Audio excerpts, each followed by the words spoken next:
สบายดีทุกคน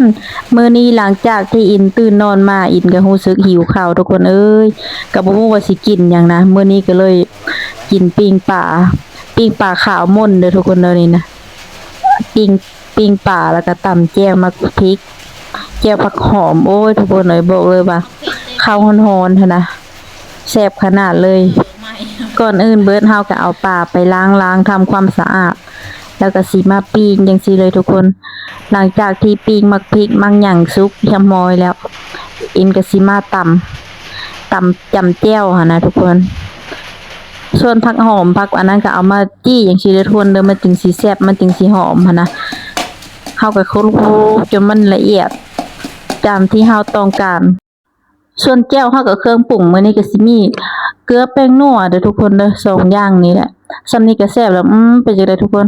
หลังจากนั้นก็สิมาตักใส่ถ้วยใส่จานทุกคนเพื่อสิมาหลังจากปิ้งปลาเฮาสุกแล้วเฮาก็สิมาจำเปเลย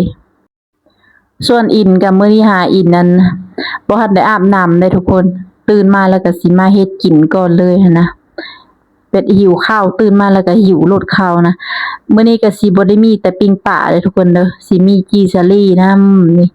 จีซารี่หอมมื้อนี้เฮาก็สิบ่ได้ต้มสิมาจี้เอาจี้กับต้มมันสิรสชาติต่างกันจังได๋ซินะส่วนจี้หารสชาติมันสิหอมหวานกว่าต้มเบิ่งสภาพคนยังบ่ได้อาบน้ำทุกคนเอ้ยหัวก็ยุ่งยองกระตุงอยู่กองทัพต้องเดินด้วยท้องเนาะ